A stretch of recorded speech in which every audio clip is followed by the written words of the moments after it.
दरभंगा में पेंट की दुकान के गोदाम में भीषण आग लग गई। वहीं आग लगने से स्थानीय इलाके में अफरा तफरी का माहौल हो गया। आग लगी की घटना के संबंध में जो जानकारी मिली उसके अनुसार दरभंगा जिला के विश्वविद्यालय थाना क्षेत्र के नाका 2 स्थित अलुआ पोखर के पास पेंट के गोदाम में शुक्रवार की रात अचानक से आग लग गई। गनीमत ये रही कि जिस वक्त आग लगी उस वक्त गोदाम के अंदर कोई भी मौजूद नहीं था, जिसकी वजह से किसी जान का नुकसान नहीं हुआ। लेकिन इस आग लगी की घटना से गोदाम में रखा कई सामान जल गया और नुकसान जरूर हुआ। आग की लपटें गोदाम के अंदर से बाहर निकलने लगी। वहीं सूचना मिलते ही अग्निशमन की गाड़ी मौके पर पहुंचकर आग पर काबू पाने की कोशिश करने लगी। काफी मशक्कत के बाद आग पर काबू पाया जा सका। वहीं घटना के संबंध में दुकानदार मोनू पुड़वे ने कहा कि जिस वक्त गोदाम में आग लगी उस वक्त गोदाम में कोई नहीं था। आसपास के लोगों के द्वारा इस घटना की जानकारी हमें लगी, जिसके बाद इसकी सूचना हमने अग्निशमन विभाग को दी। आग कैसे लगी इस बात को कहना फिलहाल संभव नहीं है।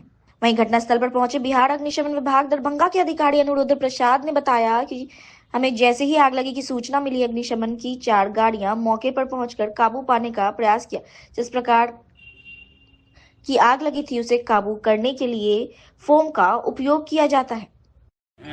दरभंगा जिला का नाका नंबर 2 के पास है, अलुआ पोखर इलाका बोलता है। वहाँ पर एक गोदाम है। वहाँ जो इनका ऑनर है उन्होंने बताया कि पेंट इत्यादि का दुकान गोदाम था और यहाँ पर थिनर इत्यादि था। करीब 7-7:15 के लगभग में यहाँ पर आग लगी है। उसके बाद इंफॉर्मेशन अग्निशमन विभाग को गया। अग्निशमन विभाग को जब इंफॉर्मेशन गया तो वहाँ से गाड़ियाँ आई हैं, बड़ी गाड़ियाँ, छोटी गाड़ियाँ, फोम टेंडर। इसमें हम लोगों का जो यहाँ पर आग लगी है ये जो फोम टेंडर या फोम से ही कंट्रोल होने का चीज़ है। हम लोगों ने फोम का उपयोग करते हुए आग पर कंट्रोल पाया है। कुछ आग बच रही है, इस पर करीब आधा घंटा और हम लोग को काम करना होगा। ऐसे आग बुझ चुकी है, लेकिन आधा घंटा और भी काम करके इसको पूर्ण रूप से बुझाया जाएगा। सर, जिस प्रकार की जगह थी आग बुझाने वाली सामग्री थी? हाँ, मैंने ऑनर से पूछा है कि आपका दुकान जहाँ है ठीक है, लेकिन आपने एक फायर ऑडिट किया है, करवाया है इस गोदाम को कि नहीं? उन्होंने कहा कि मैं जो ऑनर है उनका मैं भाई हूँ, मैं स्पष्ट नहीं कर सकता, लेकिन मैं भी अपने स्तर से इसका जांच करूंगा कि यहाँ पर फायर ऑडिट हुई है कि नहीं।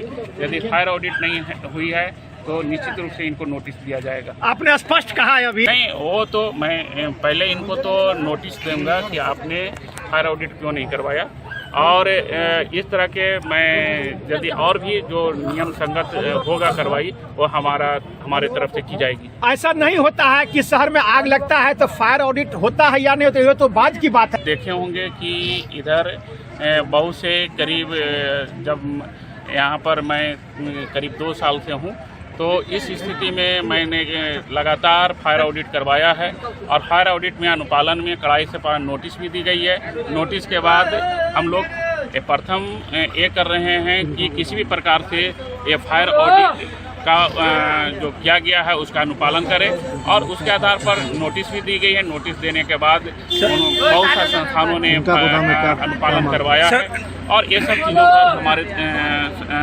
विभाग द्वारा और अग्निशमालय दरभंगा द्वारा या जिला अग्निशमन कार्यालय द्वारा ध्यान दी जाएगी। सर, नुकसान का आकलन हुआ है? नहीं, अभी आकलन नहीं हुआ है। इंफॉर्मेशन मिली है यहाँ पर पेंट और थिनर इत्यादि के सामान थे। तो क्या माना जाए कि इस प्रकार की? नहीं, अभी जो जिनका गोदाम है उनके भाई आए हैं सामने, उन्होंने कहा कि इस प्रकार मेरे भाई बाहर में हैं, उसके बाद उनके भाई से बात की जाएगी। जान माल की भी कोई क्षति हुई है? नहीं, जान माल के जो अभी इंफॉर्मेशन है उसके अनुसार कोई जान माल, क्योंकि एक गोदाम है इसलिए किसी प्रकार की जान माल की क्षति होने का संभावना नहीं और नहीं हुई है इंफॉर्मेशन के अनुसार। Thank you. आग लग गई है, पूरा क्या मामला है यहाँ, क्या था, क्या हुआ है यहाँ? अब क्या था वो तो अभी हम नहीं बता सकते हैं, और आग कैसे लगा ये भी नहीं बता सकते हैं। बताया जा क्योंकि हम घर पे थे नहीं। अब फोन हुआ है कि बगल में आग लग गया, इसी स्थिति में। आपके घर के बगल में और क्या हो रहा था सो आपको पता नहीं? हमको तो जानकारी नहीं। आप यहाँ का स्थायी निवासी हैं और आपको जानकारी नहीं है? नहीं, हमको जानकारी नहीं है, लेकिन आप बताइए, ये जिला प्रशासन को भी तो खबर रखना चाहिए। ये हमसे पूछ रहे, आम पब्लिक कमाने जाएगा कि वही सब देखने जाएगा क्या था नहीं था? हैं? जिला प्रशासन भी को ध्यान देना चाहिए ना। क्या ध्यान देना चाहिए? हैं? क्या है नहीं, आप जो सवाल हमसे कर रहे हैं या प्रशासन से कीजिए। प्रशासन भैया आपके इलाका आपके क्षेत्र में कुछ ऐसा हो रहा है, ऐसी बात तो नहीं है कि कोई चीज जानकारी में नहीं होगा। लेकिन यहाँ क्या था वो जानकारी नहीं है। क्या पड़ोसी हैं? जी हम पड़ोसी हैं। तो आप पड़ोसी को भी कुछ ध्यान रखना होगा कि अगल बगल में क्या हो रहा है, क्या है कुछ नहीं। किसी के घर में झांकने या कोई देखने नहीं ना जाता है कोई कि क्या है नहीं है। अच्छा, किस चीज में आग लगा था? कोई चीज का गोदाम था। किनका मकान था? मकान तो महादेव पूर्वे का था, रेंट में दिए हुए थे। अब उसमें क्या था नहीं था वो तो नहीं पता। ये कौन सा जगह है ये? खैदराबाद अलुआ पोखर। क्या नाम हुआ आपका? रामोशिष यादव। पेंट्स गोडाउन था, उसी में आग लग गया है। कैसे था? बार्निश था, गोडाउन बंद था, अपने आप आग लगा है। अब किस कारण से आग लगा है ये तो बाद में पता चलेगा, अभी पता नहीं चला है। कितने का नुकसान होगा नहीं बता सकते सर, कोई अंदाजा नहीं है। अभी क्या स्थिति है? अभी आग लगी हुई है। 3 फायर ब्रिगेड की गाड़ी है, फायर ब्रिगेड गाड़ी का पानी खत्म हो गया था, फिर 4थी फायर ब्रिगेड गाड़ी आई है, आग बुझा रही है। कितना देर? बताया जाए आप 12 वार्ड के पार्षद है और आपके वार्ड में आग लगी है खैदराबाद अलुआ पोखरबाद नाका नंबर 2 के पास। क्या कहेंगे, क्या जानकारी आपको? हम लोग को 7-7:15 बजे हम लोग को खबर आ गया कि माने कि यहाँ पे बहुत भयावह पैमाने पर आग लगा हुआ है। तो हमको फायर ब्रिगेड में फ़ोन किए, शशि भूषण जी को हम फ़ोन किए और उनको जब देखे कि माने कि गाड़ी आ चुकी थी और गाड़ी में उसको देर था, तब वहाँ पे फायर ब्रिगेड से उधर से गाड़ी को लेते हुए ही साथ में हम घटनास्थल पे पहुँचे। यहाँ देखे तो आग बहुत भयावह लगा हुआ था। और ये सोनू मोनू पूर्वे जी का माने कि गोदाम है, जो पेंट का कारोबार करते हैं, एशियन पेंट और कुछ का कारोबार करते हैं। और अभी लगातार 1.5 घंटा से करीब आग लगा हुआ है। स्थानीय लोगों की जायजामंदी और फायर ब्रिगेड के माने के यति से सहयोग से आग पर काबू पा लिया गया है। करीब कितने का नुकसान हुआ होगा, जानकारी है? देखिए, हमको तो गोदाम में जिस तरह से हमको मालूम था कि 10-12 लाख रुपये का सामान रखा हुआ था। सबसे बड़ा बात है कि किसी आदमी माल की क्षति हुई, लेकिन जान की क्षति नहीं हुई है। बगल में सटे घर भी है, जिसमें फैमिली वाले घर भी है। डर इस बात का लगा हुआ था कि कहीं कुछ और भी बड़ा घटना न हो जाए। बगल में डिंकू टेंट हाउस भी था, उसका सारा सामान था। अगर आग लग जाती तो ये आग बहुत बड़े पैमाने पे जाती। लेकिन फायर ब्रिगेड की मौजूदगी में और उनके तत्परता में आग पर काबू पाया गया। क्या नाम हुआ आपका? मुकेश कुमार महासेठ, वार्ड 12 के पार्षद। कितने वार्ड के में है? वार्ड 12। कहाँ पर आग लगा है? वार्ड 12 में। किस जगह पर? हाँ, क्या? हैदराबाद अलुआ पोखर, जादव टोली कहा जाता है इसको। ठीक है। दरभंगा जिला के विभिन्न थानों से लेकर उत्पाद विभाग द्वारा किए गए जब्त वाहनों की नीलामी की गई। दरभंगा समाहरणालय अवस्थित डॉक्टर भीमराव अम्बेडकर सभागार में शनिवार को वहीं वाहनों की नीलामी में दरभंगा सहित समस्तीपुर, मुजफ्फरपुर, सीतामढ़ी, सहरसा और अन्य कई जिलों से लोग पहुंचे हुए थे। 2 चकिया मोटरसाइकिल से लेकर 3 पहिया वाहन, 4 चक्के पिकअप, स्कॉर्पियो, बस, ट्रक, कई प्रकार के वाहनों की नीलामी की गई। अलग अलग वाहनों का अलग अलग दाम निर्धारित किया गया था। वहीं नीलामी प्रक्रिया में बताया गया कि एक ट्रक जिसका दाम 7 लाख रखा गया था, वह करीब 14 लाख में नीलाम हुआ। वहीं इस नीलामी में लगभग 45 से 50 अलग अलग वाहनों की नीलामी रखी गई थी। प्रदीप कुमार, सहायक उत्पाद विभाग दरभंगा पदाधिकारी से हमने बात की तो उन्होंने तमाम बातों की जानकारी दी। का डाक यहाँ पे लगाया जा रहा है, चल रहा है, किस ओर से चल रहा है, किस तरह की गाड़ियों का ये हो रहा है? यहाँ जो वाहनों की नीलामी हो रही है वो सभी वाहन या तो उत्पाद के या पुलिस थाने में जब्त किए गए थे और विधिवत प्रक्रिया का पालन करते हुए समाहर्ता और उनके द्वारा प्राधिकृत न्यायालय द्वारा राज्य साथ करने के बाद जो है यहाँ पे MVI से न्यूनतम वैल्यूएशन लगा के नीलामी प्रक्रिया चल रही है। कहाँ के लोग इसमें आए हैं नीलामी? दरभंगा जिला के अलावे समस्तीपुर, मुजफ्फरपुर, सीतामढ़ी और कुछ सहरसा के भी अगल बगल के जिला के मतलब बहुत लोग हैं जो भाग ले रहे हैं। किस तरह का गाड़ी है? 2 चक्का, 4 चक्का, किस तरह की गाड़ी है? इसमें सभी तरह के वाहन हैं। अभी जो हम लोगों ने नीलामी की है, अभी प्रक्रिया चल ही रही है। लगभग 45 से 50 लॉट में आवेदन आए हैं। हम लोग 13-14 का अभी किए हैं। इसमें मोटरसाइकिल, 3 पहिया, 4 पहिया, पिकअप, स्कॉर्पियो, बस और ट्रक, सभी तरह के वाहन हैं। इन वाहनों में कम से कम कितना दाम रखा गया है और ज़्यादा से ज़्यादा कितने दाम तक का है निर्धारित है? देखिए, ये तो उत्पादन के वर्ष और उसका कंडीशन के आधार पर MBI रखते हैं। तो मोटरसाइकिल का इसमें कम रहता है, हम लगता है कि 14-15 हज़ार के आसपास होगा, और मैक्सिमम ट्रक वगैरह का है 7 लाख। अभी हम लोगों ने नीलामी किया, जो 7 लाख का ट्रक है वो करीब 14 लाख रुपये में नीलाम हुआ है। 13 से 14 वाहन का नीलाम किए हैं और कार्रवाई चल रही है। लगभग 45 से 50 वाहन नीलाम होने की संभावना है। इसमें किस तरह से जो नीलामी की प्रक्रिया है, लोग इसमें किस तरह से? लेकिन नीलामी का जो हम लोग विज्ञापन निकालते हैं और जिला के जो वेबसाइट है उस पर भी हम लोग डाउनलोड करते हैं।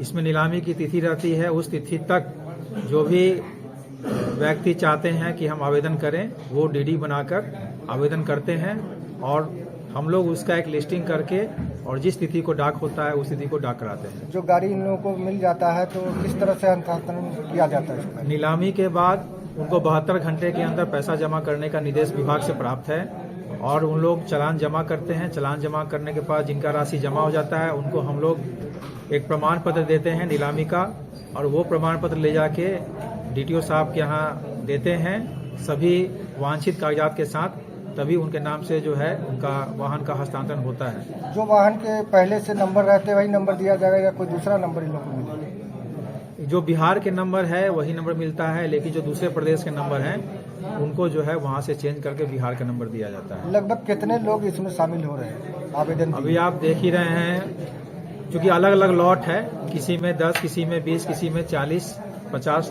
तक भी हैं। कुल मिला के हम लगता है कि लगभग 150 लोग आसपास यहाँ पे हैं। आवेदन 150 लोग हैं जो कि अलग अलग लॉट पे हैं। कोई 10 लॉट भरे हुए हैं, कोई 5 है, कोई 2 है, कोई 1 ही है। कुल मिला के लगभग 125 से 150 लोग जो है नीलामी में भाग ले रहे हैं। अधिक नीलामी जो बढ़ चढ़ के देंगे उन्हीं को वाहन दी जाएगी? हाँ, जो मैक्सिमम बोली लगाते हैं उसी की नीलामी होती है। अपना परिचय दीजिए। प्रदीप कुमार, सहायक आयुक्त मंत्री से, दरभंगा। नीलामी की प्रक्रिया दरभंगा में चल रही है, किस तरह की गाड़ी के लिए आए, कहाँ से आए आप? अपाची गाड़ी के लिए आए थे, दरभंगा डिस्ट्रिक्ट घर हुआ। अच्छा, क्या कुछ प्रक्रिया के साथ आप यहाँ पे पहुँचे हैं? पेपर के साथ पहुंचे प्रक्रिया में। कितना इसका दाम निर्धारित कुछ किया गया होगा? हाँ, निर्धारित था, वो 38,000 दाम था। वो जो है सो GST लेके 3% GST लेके 70,000 पड़ा है। अच्छा, तो हो गया आपका? क्लियर हो गया। तो अब इसके बाद आगे की क्या प्रक्रिया होगी गाड़ी हैंड ओवर करने के लिए आपको?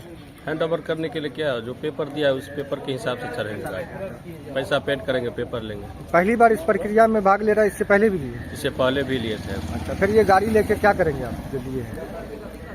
लेते हैं, दोस्त को देते हैं चढ़ने के लिए, और क्या करेंगे। अच्छा गाड़ी मिलता है तो ले लेते हैं, नहीं तो बेच देते हैं 5 साल के बाद। क्या नाम हुआ आपका? राम विजय मुखिया। क्या व्यवस्था यहाँ जो किया गया है नीलामी के लिए, कैसा व्यवस्था लग रहा है? बहुत अच्छा व्यवस्था है, कोई दिक्कत नहीं ना हो? कोई दिक्कत नहीं। नीलामी की प्रक्रिया और यह दरभंगा में वाहनों की नीलामी कहाँ से आए आप? सीतामढ़ी जिला। अच्छा, किस तरह की गाड़ी के लिए आप यहाँ भाग लेने के लिए? Pickup, Scorpio. क्या कुछ रेट निर्धारित किया गया? निर्धारित कितने गाड़ी के लिए आपने आवेदन किया? 5 गो। दरभंगा जिला के मनीगाछी थाना क्षेत्र के मनीगाछी में 8 मगरमच्छ के साथ 3 तस्कर को वन प्रमंडल विभाग दरभंगा के द्वारा गिरफ्तार किया गया। तमाम मामले के संबंध में जो जानकारी मिली उसके अनुसार वन प्रमंडल विभाग ने तस्करी के आरोप में एक महिला सहित 3 आरोपियों को गिरफ्तार कर न्यायिक हिरासत में भेज दिया है। गिरफ्तार तस्कर में सुपौल जिला के नरमली के रहने वाले विजय बंजारा, गोविंद बंजारा व किरण देवी शामिल है। मिथिला वन प्रमंडल पदाधिकारी दरभंगा भास्कर चंद्र भारती ने बताया कि वाइल्ड लाइफ क्राइम कंट्रोल विभाग को मनीगाछी थाना क्षेत्र के मनीगाछी के रहने वाले लोगों ने मगरमच्छ की तस्करी के बारे में सूचना दी थी। सूचना मिलने के बाद उनके नेतृत्व में वन विभाग ने मनीगाछी में छापेमारी कर 3 तस्करों के साथ 8 मगरमच्छ के बच्चे को रेस्क्यू किया है। तलाशी के दौरान तस्करों के पास से एक बड़े मगरमच्छ का खाल पाया गया है। टीम ने त्वरित कार्रवाई करते हुए तीनों आरोपियों के खिलाफ मामला दर्ज किया है। मामला दर्ज करने के बाद तीनों तस्करों को न्यायालय के समक्ष प्रस्तुत किया जाएगा। जानकारी मिल रही है कि कल कुछ मगरमच्छ को रेस्क्यू किया गया है, क्या है पूरा ये प्रकरण, कैसे हुआ? कल हम लोगों को कुछ गुप्त सूचना मिली थी कि कुछ लोग हैं जो कि मगरमच्छ के अवैध व्यापार में संलिप्त हैं। तो सूचना मिलने के बाद हम लोग दरभंगा जिला के मनीगाछी क्षेत्र में वहाँ पे जाके हमारी टीम ने वहाँ पे रेड किया। तो वहाँ से हम लोगों ने 3 लोगों को गिरफ्तार किया है और वहाँ से मगरमच्छ के 8 जीवित बच्चों को उसकी जो है जब्ती की गई है। और उसके साथ साथ एक जो है मगरमच्छ का बड़ा खाल भी प्राप्त हुआ है। तो ये क्या किसी पोखर, नदी या कहीं और जगह से बरामद हुआ? कहाँ जा रहा था? नहीं, ये इनके पास ही था और ये इन लोगों ने किसी से डील की हुई थी। वो इसका व्यापार करने की उनकी डील हुई थी। तो इसके एवज में इनको कुछ राशि की भुगतान होने वाली थी, तो उसी बीच में इनको इंटरसेप्ट करके। ये लोग कहाँ से लेकर के आए थे? इनका कहना है कि इन्होंने आसपास की नदी से ही इसको प्राप्त किया है। किन्हें देना था? उसकी सूचना इन लोगों ने नहीं बताई। तो दरभंगा में ही इसकी डिलीवरी होना था या बाहर जा रहा था? ये सूचना इन लोगों ने भी नहीं दिया है। बताया जा रहा है कि स्टेशन के पास से बरामद हुई, तो क्या लग रहा है कहीं इसको ले जाया जा रहा था? देखिए, ये तो अभी छानबीन का मुद्दा है। अभी जो फर्दर इंक्वायरी होगी उसमें ये सारे डिटेल्स आएंगे। ये जो बच्चे मिले हैं मगरमच्छ के, ये इसकी एज क्या होगी, कुछ इस बारे में पता चल पाया है? देखिए, ये लगभग 5 से 6 महीने के लगते हैं। तो अनुमान के आधार पे 5 से 6 महीने के लगते हैं। तो इस तरह के छोटे जो मगरमच्छ के बच्चे होते हैं उसका किस तरह से क्या तस्करी में इस्तेमाल होता है, इस बारे में कुछ बताएंगे? देखिए, ये इसकी जानकारी तो मुझे भी नहीं है कि ये आके इसको किस यूज़ के लिए ले जाना चाह रहे थे। कल कितने बजे ये पकड़ा है सर? ये शाम के समय की घटना है। तो कल शाम के समय पकड़ा है। तो ये जो मगरमच्छ के बच्चे को आप लोगों ने पकड़ा है और उसकी जो सुरक्षा है और देखभाल है, उसके लिए क्या किया गया है विभाग की तरफ से? देखिए, हम इसमें हमारे विभागीय जो पशु चिकित्सा पदाधिकारी हैं वो उनके द्वारा इनका स्वास्थ्य परीक्षण कराया गया है। अभी माननीय न्यायालय के सामने इसको प्रस्तुत किया गया सुबह से। तो उनके आदेशानुसार जो इसमें आगे की कार्रवाई भी की जाएगी। क्या मगरमच्छ के भोजन वगैरह का क्या इंतजाम किया गया है कल से लेकर आज तक? पशु चिकित्सा पदाधिकारी की देखरेख में जो है वो इनके जो भोजन होते हैं, मछली या उस तरह की चीज़ें जो है वो उनकी देखरेख में ही इस कार्य को किया जा रहा है। तो वो कल से मगरमच्छ के बच्चे पानी से तो बाहर ही हैं, क्या उसे पानी में कब तक रखना आवश्यक है और पानी के बाहर कब तक वो रह सकता है? ये जानकारी पशु चिकित्सा पदाधिकारी आपको बता पाएंगे। तो ये कि मनीगाछी के किसी निश्चित स्थान कहाँ है जहाँ से पकड़ा गया इसको? देखिए, ये जो मनीगाछी थाना है उसके पास के ही एक क्षेत्र से ये मिले थे। सूचना ये भी मिल रही थी कई और लोग भी वहाँ थे जिसे आप लोग नहीं पकड़ पाए, वो लोग भाग गए, क्या है? इनके साथ और भी लोग इन्वॉल्व थे, ऐसा वहाँ पे जो टीम गई थी उनका कहना है। अभी फर्दर इंक्वायरी चल रही है। अभी तो जब भी किसी को अरेस्ट किया जाता है तो बेसिक जो प्रोसेस होता है कि उसको कोर्ट में प्रोड्यूस किया जाता है, वो भी हम लोग कर रहे हैं। इन्वेस्टिगेशन होगा, इन्वेस्टिगेशन होने के बाद जो फर्दर और लिंकअप मिलेंगे वो फिर उसके बाद डिटेल जो प्रोसिक्यूशन होता है वो हम लोग चार्जशीट के साथ फाइल करेंगे। आप लोग जो कांड दर्ज किए हैं तो इसमें कितने अभियुक्त बनाए हैं? इसमें 3 लोगों का है। कुछ अज्ञात भी है। अभी ये जो डिटेल है FIR जो इसमें वन विभाग के द्वारा दर्ज किया गया उसकी कॉपी अभी मेरे पास नहीं आई है। ये जो वनों के क्षेत्र पदाधिकारी हैं ये उनके द्वारा भी इसको ऑनरेबल कोर्ट के सामने इसको प्रोड्यूस किया जा रहा है। प्रोड्यूस करने के बाद उसकी कॉपी जब मुझे मिलेगी तब सेवा बता सकता है। ये लोग जो अभी तक जो अभियुक्त हैं जो पकड़े गए हैं, ये लोग कहाँ के रहने वाले हैं? ये जो मूल इनका घर है वो सुपौल जिला का जो निर्मली गांव है वहाँ के ये हैं और इनके कोई रिश्तेदार हैं जो मनीगाछी में रहते हैं, तो उनके ही कुछ संपर्क में थे, तो ये एक्टिविटी वहीं पे ये लोग कर रहे थे उसके आसपास। ये तीनों लोग एक ही फैमिली के हैं क्या? एक ही परिवार के हैं।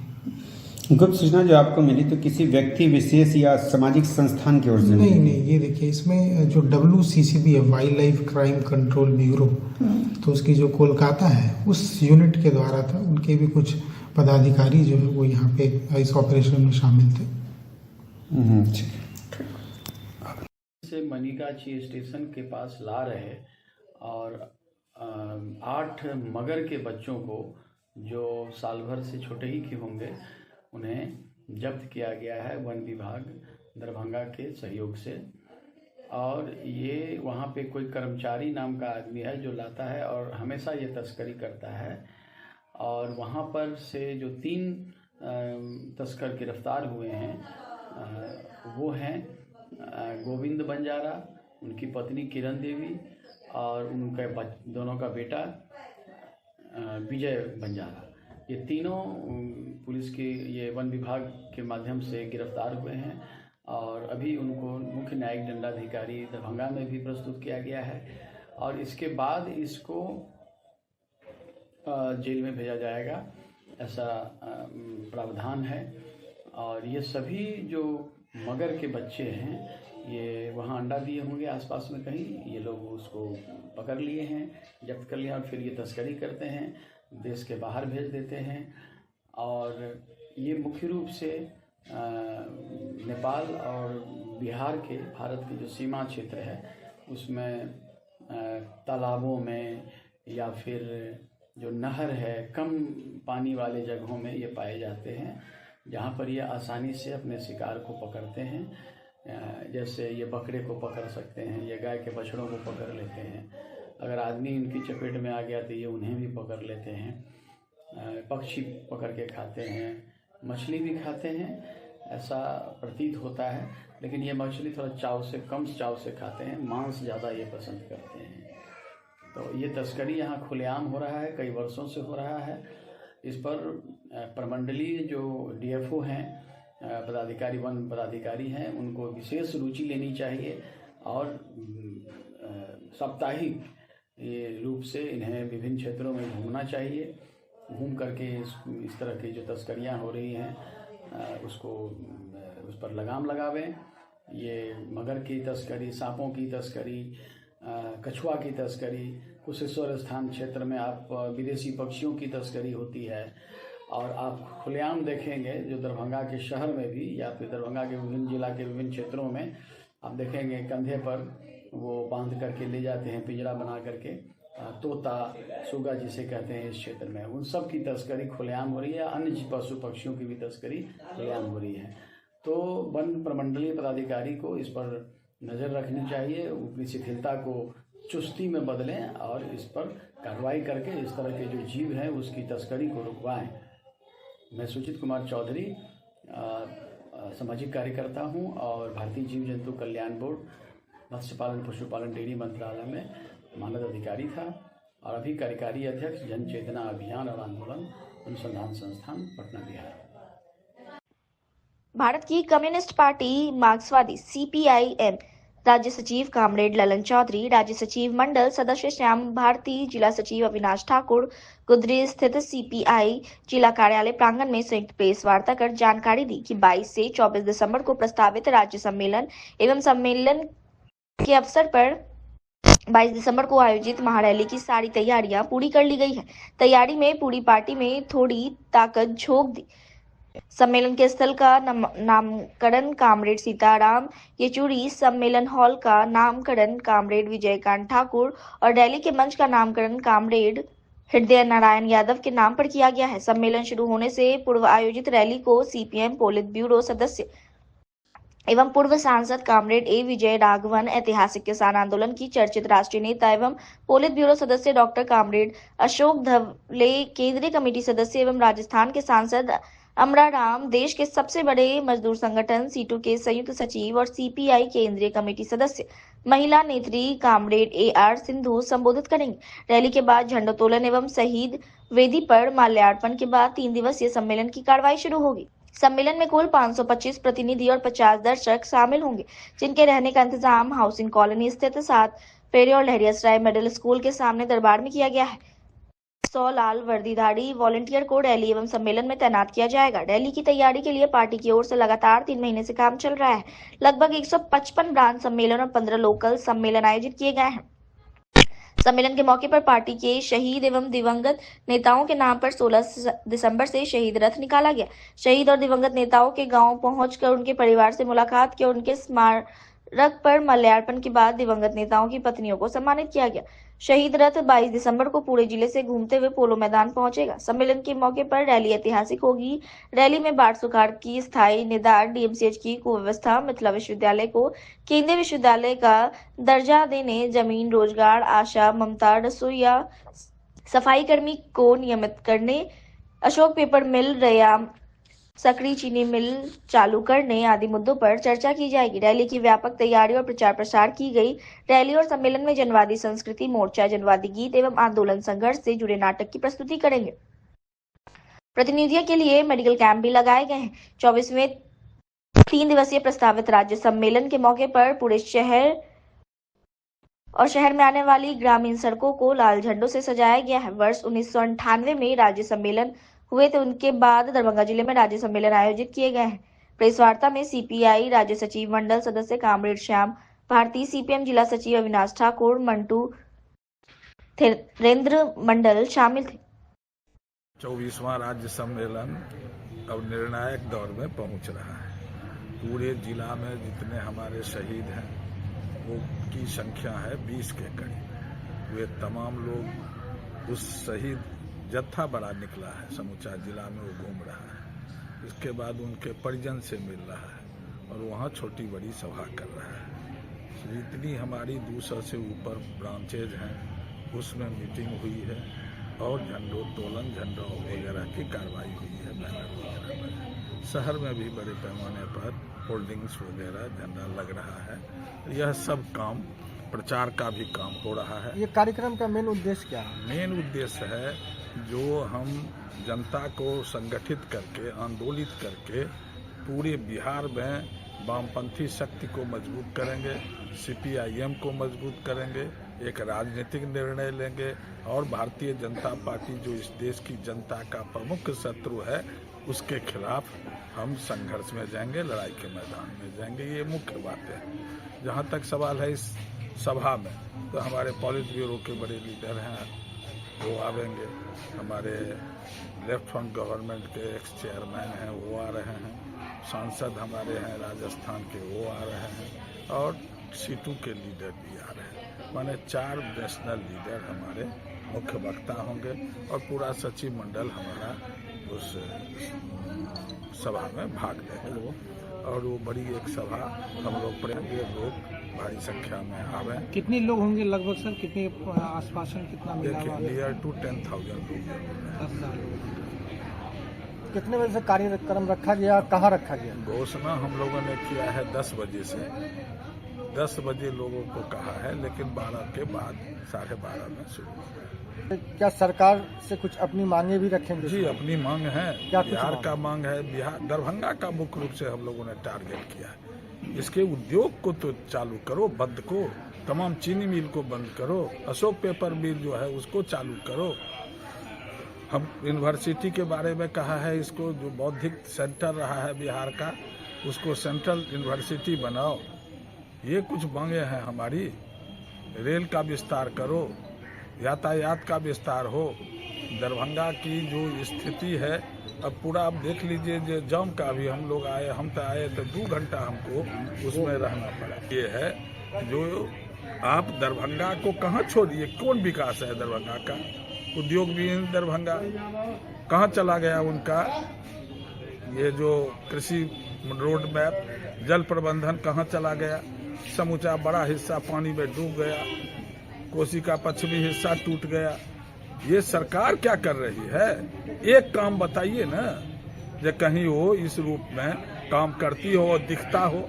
ये कमिश्नरी हेडक्वार्टर है, 1 दर्जन जितना बड़ा क्या कहिएगा एक्सप्रेस ट्रेन है, उसका स्टॉपेज लहरियासराय में नहीं है। सबको 7 किलोमीटर 8 किलोमीटर जाना पड़ता है, फिर बैक होना पड़ता है ना। दरभंगा लहरियासराय कमिश्नर यहाँ बैठते हैं, मेडिकल कॉलेज है, इसके बाद भी स्टॉपेज नहीं है लहरियासराय में। सर, आपकी पार्टी लगातार सुशासन है। बिहार सरकार।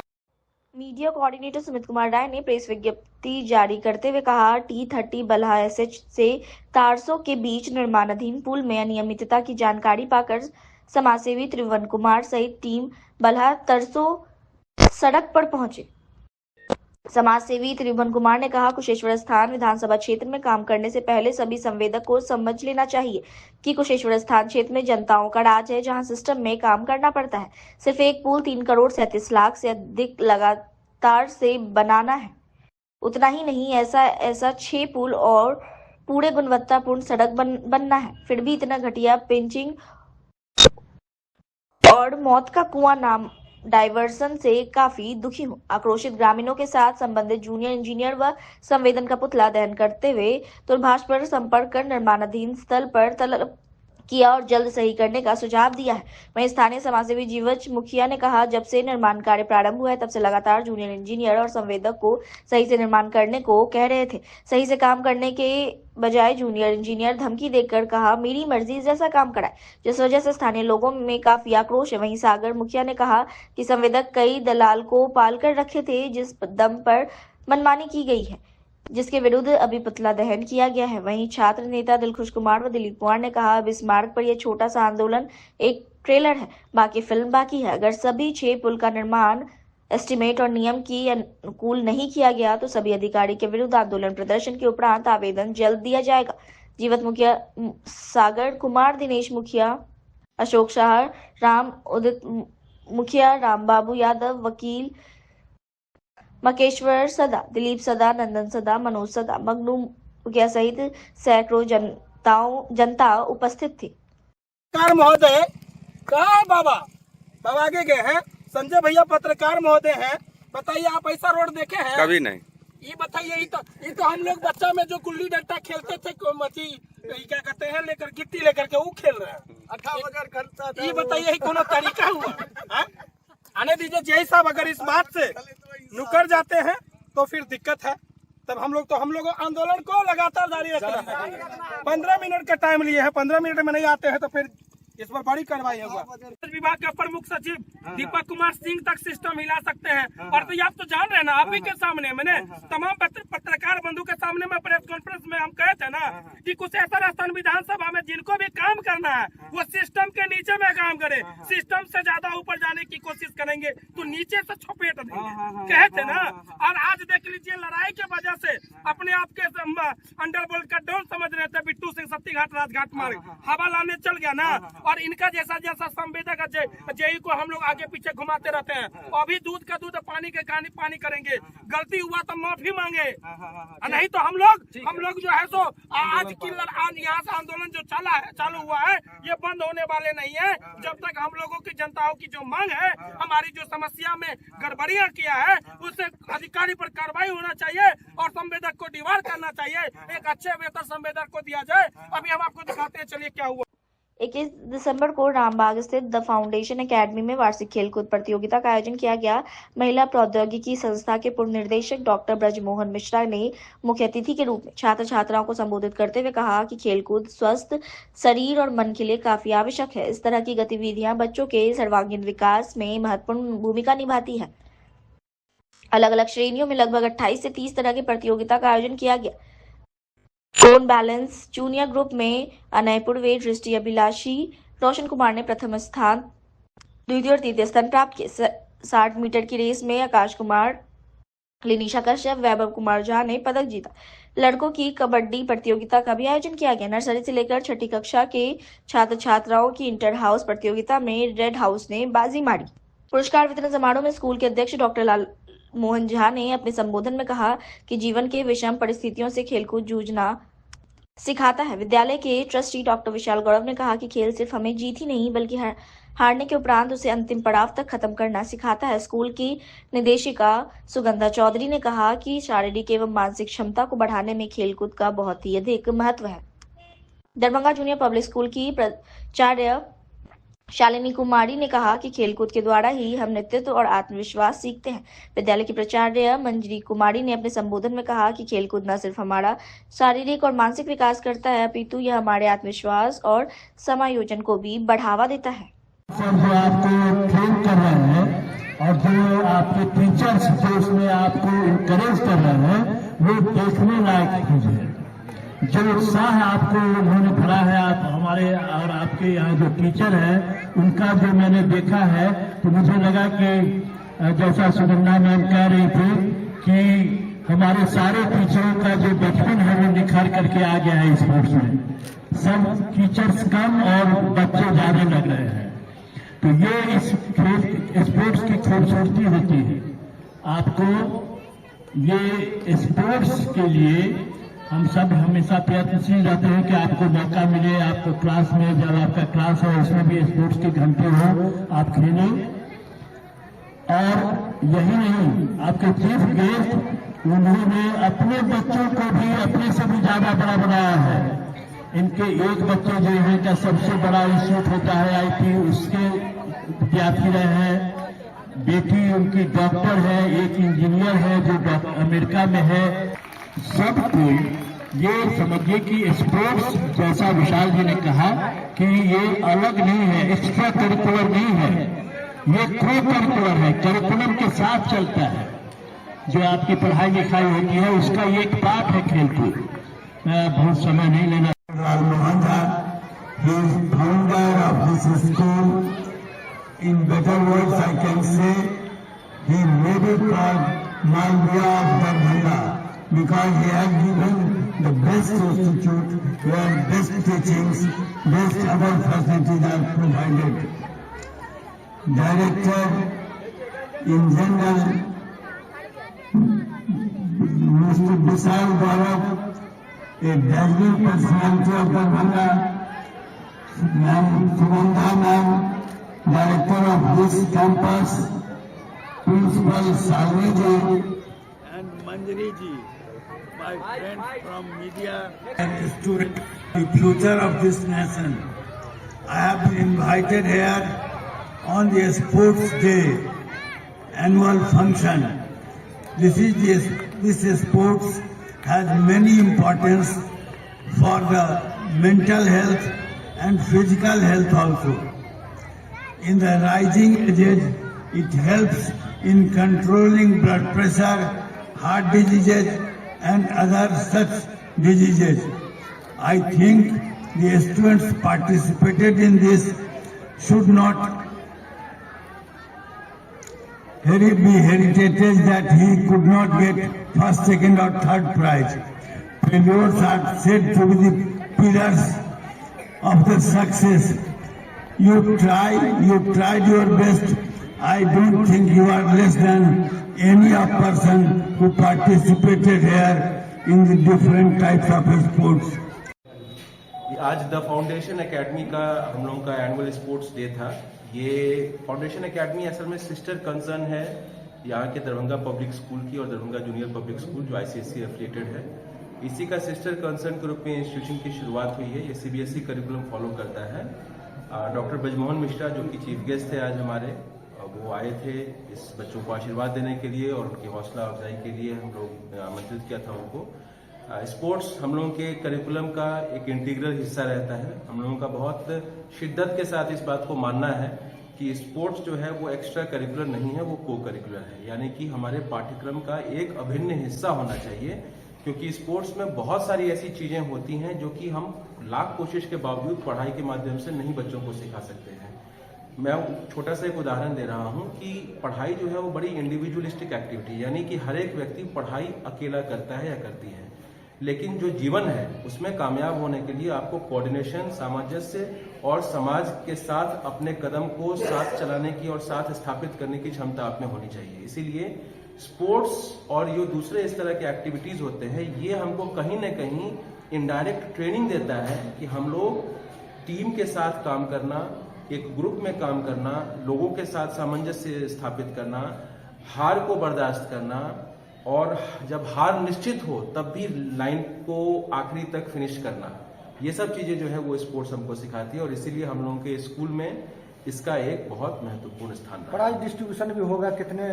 जी, प्राइज डिस्ट्रीब्यूशन भी होगा और हम लोगों के यहाँ जो अलग अलग श्रेणियों में हमने सारे कक्षाओं को बांटा हुआ था, कुल मिला के करीब 25 इवेंट्स हैं जिसका प्राइज डिस्ट्रीब्यूशन होगा। और 2 दिन का ये हम लोगों का समापन समारोह था। कल पहला दिन था जिसमें कि 70% प्राइज डिस्ट्रीब्यूशन ऑलरेडी हो चुका है और आज जो बाकी प्राइज डिस्ट्रीब्यूशन बचे हुए हैं वो आज होंगे।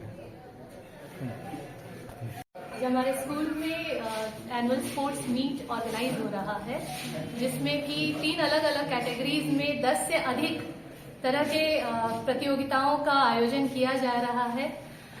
बच्चों में बहुत ही उत्साह है, हम लोगों में भी है कि बच्चों की खुशी जब दिखती है तो सही में बहुत अच्छा लगता है। स्पोर्ट्स का अपना महत्व है, को करिकुलर एक्टिविटीज होते रहते हैं, लेकिन ये जो स्पोर्ट्स मीट है ये मैं कंसिडर करती हूँ ऐसे कि आप बच्चों में एक लीडरशिप की भावना लेकर आते हैं। आप बच्चों को स्पोर्ट्स के प्रति उनके मन में ये विकसित करते हैं कि हाँ, क्यों स्पोर्ट्स हमारे लिए जरूरी है। यहाँ बच्चे अपने जो अंदर की छुपी हुई क्षमताएं होती हैं उसको भी उजागर करते हैं। तो इन सब तरह से मतलब मुझे लग रहा है कि एनुअल स्पोर्ट्स मीट हम लोग बहुत ही सक्सेसफुली ऑर्गेनाइज कर रहे हैं। कौन क्लास का बच्चे भाग लिया, कितने बच्चे भाग लिए? क्लास नर्सरी से लेकर क्लास 6 तक के बच्चों ने पार्टिसिपेट किया है। हमारे स्कूल में इस साल क्लास नर्सरी से क्लास 6 तक के ही थे। अगले ईयर यानी कि 25 से 26 के सेशन में हम लोगों ने अपने 2 क्लास और आगे ऊपर बढ़ाए हैं, क्लास 6 से लेकर क्लास 8। यानी अब जो हमारे अगले सेशन में क्लासेस होंगे वो नर्सरी से क्लास 8 होंगे। और पिछले साल की भांति इस साल भी हम लोग फ्री एडमिशन ले रहे हैं स्टूडेंट का। पून बुलेट रेस है, कोन रेस है, म्यूजिकल चेयर रेस है, 60 मीटर रेस है, 30 मीटर रेस है, चॉकलेट रेस है, बिस्किट रेस है, कबड्डी होगी अभी। इन सब आदि इस तरह के गेमों का भी आयोजन हुआ है। मैडम मुख्य अतिथि के रूप में डॉक्टर ब्रज मोहन मिश्रा सर हैं जो कि WIT के पूर्व निदेशक हैं। वो इसके अलावा फिजिक्स के भी बहुत जाने माने प्रोफेसर हैं, रिटायर्ड प्रोफेसर LNMU यूनिवर्सिटी के। और स्पोर्ट्स के प्रति उनकी अपनी बहुत ही रुझान रही है। जैसा कि हमारे फाउंडर और चेयरमैन सर ने भी कहा है कि वो फुटबॉल के बड़े अच्छे प्लेयर हैं। Thank you. अपना परिचय दे दीजिए। मेरा नाम सुगंधा चौधरी है और मैं द फाउंडेशन एकेडमी की डायरेक्टर हूँ। Thank you. गत वर्ष की भांति इस वर्ष भी द फाउंडेशन एकेडमी रामबाग स्थित में खेलकूद प्रतियोगिता का आयोजन किया गया है। और आप सब ने देखा है कि किस तरह हमारे बच्चे और शिक्षकों ने, हमारे चीफ गेस्ट ने मिलजुल कर इसमें हिस्सा लिया है और सभी बहुत ही उत्साहित महसूस कर रहे हैं। कम से कम 28 से 30 तरह की वेराइटीज हमने रखी है स्पोर्ट्स में, जिसमें कोन बैलेंसिंग है, सैक रेस है, स्पून बुलेट है, कबड्डी है, 60 मीटर रेस है, 30 मीटर रेस है और सभी बहुत ही उत्साहित महसूस कर रहे हैं। क्या उद्देश्य है खेलकूद का? खेलकूद का तो वैसे बहुत सारा उद्देश्य है, क्योंकि इसको हम को करिकुलर एक्टिविटीज ही मानते हैं जो स्कूल में शिक्षण पठन पाठन के साथ इसको भी चलाना आवश्यक है, जो बच्चों में आत्मविश्वास, self esteem, confidence, team work, नेतृत्व क्षमता, इन सब को इनकलकेट करने की कोशिश की जाती है। अपना परिचय दे दीजिए। मैं स्कूल की principal Manjari Kumari, the foundation academy. Thank you. Thank you. आइए सर।